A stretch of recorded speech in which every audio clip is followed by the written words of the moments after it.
Nos encontramos en la noche antes de la cruz y para este momento Jesús está en el aposento alto junto con sus discípulos y ya había venido hablando una serie de verdades que produjo en los discípulos una angustia. Para este momento Jesús ya había predicho su muerte, había predicho que Judas lo iba a traicionar y también que Pedro lo iba a negar. Y si nosotros nos ponemos en los pies de los discípulos, es obvio que tiene que empezar una angustia, un sentimiento de confusión, un sentimiento de duda, porque su maestro, aquel con el cual ellos habían caminado alrededor de 3 años y medio, les estaba anunciando que se iba. Y Jesús, que es el buen pastor, Jesús, que es Dios, Jesús, que es omnisciente, pudo leer en el interior de sus discípulos esa angustia. Y para Juan 14, versículo 1, Jesús comienza diciéndoles, no se turbe su corazón. Y me gusta la palabra que utiliza porque en Reina Valera 60 dice no se turbe, en Nueva Versión Internacional dice no se angustie. Y lo que Jesús está hablando acá y lo que Jesús está viendo en el corazón de sus discípulos es un abatimiento de alma, es duda, es preocupación, es incertidumbre. En el corazón de ellos probablemente está ¿a dónde va el maestro? ¿Qué va a pasar? ¿Qué es todo esto que está sucediendo? Y Jesús lo que viene es a consolarlos, porque Jesús sabe exactamente qué es lo que cada uno de nosotros necesita. Y sabía que para este momento de la historia, en sus discípulos, lo que ellos necesitaban era el consuelo. Y lo interesante es que a partir del versículo 1 y terminando en el versículo 14 de este pasaje, Jesús lo que nos da es una serie de formas en las cuales nosotros tenemos que entender cómo es que debemos ser consolados en los momentos de angustia. Y el primero es confiar en Él.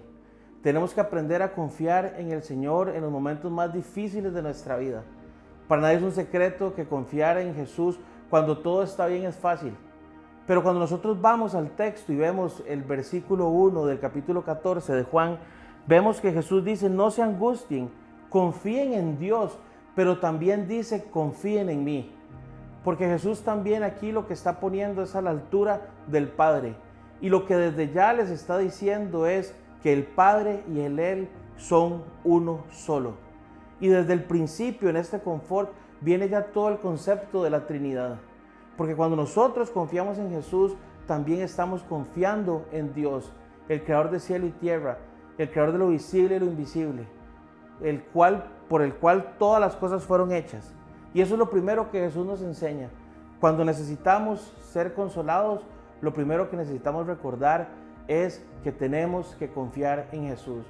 Porque la angustia, porque cuando nuestro corazón es atribulado, lo primero que hacemos es perder nuestra fe. Pero Jesús en su amor les dice, no se angustien, confíen. Imagínense lo que tuvo que haber sido esas palabras para los discípulos. Después de una serie y una seguidilla de noticias que en ellos empezó a causar una sensación de ansiedad, de tristeza, de angustia. Y lo otro que nos enseña Jesús en este pasaje es que no solo tenemos que confiar en quién es Él, sino también tenemos que confiar en lo que Él está haciendo. Porque después de que Jesús les dice que confíen en Él y que también que confíen en Dios, les dice que Él se tiene que ir y que Él se va a ir a un lugar especial, a un lugar donde dice que hay viviendas para cada uno de nosotros. Y Jesús lo que les está diciendo ahí es que Él tiene que morir para que así con su muerte nosotros podamos en el tiempo que Él diga llegar a donde Él va a estar. Y por eso dice que no se turbe su corazón. En la casa de mi Padre hay muchas moradas. Y esa es la esperanza que nosotros tenemos que abrazar en los momentos de angustia. Que hay una esperanza que trasciende cualquier problema, cualquier angustia y cualquier aflicción de esta vida. Y Jesús les está diciendo, confíen, porque yo voy a ir a hacer algo que es necesario dentro del glorioso plan de redención de mi Padre. Y esa parte a mí me fascina, porque al igual como decía el apóstol Pablo, los sufrimientos, la angustia de esta vida no se comparan con la gloria que vamos a recibir. Entonces no es casualidad que Jesús, anunciando su muerte y la noche antes de su crucifixión, les esté diciendo a ellos y les esté trayendo la esperanza gloriosa de la vida eterna, que es una vida eterna donde Él también nos dice que vamos a poder vivir con Él Y ahí va a ser una vida donde va a ser plena. Ahí va a ser una vida donde nuestra conexión con el Señor y nuestra comunión va a ser plena, va a ser perpetua y va a ser interrumpida. Y lo otro que Jesús viene a decirlos es que no se olviden que el Padre y Él son uno solo. Cuando Jesús nos dice que el Padre y Él son uno solo, lo que nos está hablando es de que si nosotros tenemos comunión con Él, estamos teniendo comunión con el Padre. Que si nosotros tenemos comunión con Dios, nosotros estamos teniendo comunión con el Padre. Y Jesús es ese enlace, Jesús es ese vínculo, Jesús es ese puente por el cual nosotros podemos acceder a la gloriosa presencia del Padre. Y por eso también en este pasaje les dice que Él es el camino, que Él es la verdad y que Él es la vida. Y que nadie puede llegar al Padre si no es por Él. Y la grandiosa noticia que Jesús nos está diciendo es que Él está abriendo y ya abrió un camino, una vez y para siempre, con la muerte en la cruz del Calvario y con su resurrección. Y eso es algo que nosotros tenemos que meditar en este tiempo. Que si no fuera por esa esperanza y si no fuera por esa obra expiatoria de Jesús en la cruz del Calvario y si no fuera por su resurrección, ese camino al Padre que estaba cerrado a causa de nuestro pecado nunca se hubiera podido abrir. Pero Jesús es el quien lo abre. Jesús es quien tiene las llaves para poder llevarnos a la presencia eterna de nuestro Señor Dios. Y esa es la riqueza de este pasaje. Y esta es la esperanza que nosotros tenemos que tener en Semana Santa.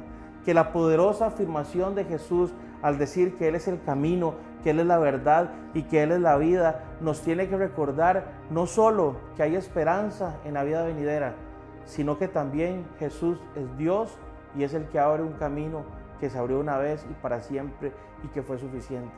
Y que en el momento en el que nosotros ponemos nuestra esperanza en Él, vamos a poder tener acceso a esa morada celestial que el Señor había diseñado para cada uno de nosotros desde antes de la fundación del mundo. Por eso esta Semana Santa yo quiero invitarlos a reflexionar en dos cosas importantes. La primera, ¿qué implicaciones tiene para nuestra vida esta afirmación del yo soy? Yo soy el camino, la verdad y la vida. Nadie puede llegar al Padre si no es por mí. Y la segunda, ¿en qué me estoy consolando? ¿Cuál es mi consuelo en los momentos de angustia? ¿Me estoy consolando en las cosas que ofrece el mundo? ¿O me estoy consolando en Jesús? ¿Me estoy consolando en quién es Él? ¿Me estoy consolando en las verdades que Él ha proclamado que nos traen esperanza? Y ese es el reto para esta Semana Santa. Recordar quién es Jesús y abrazar la esperanza que cada uno de nosotros tiene.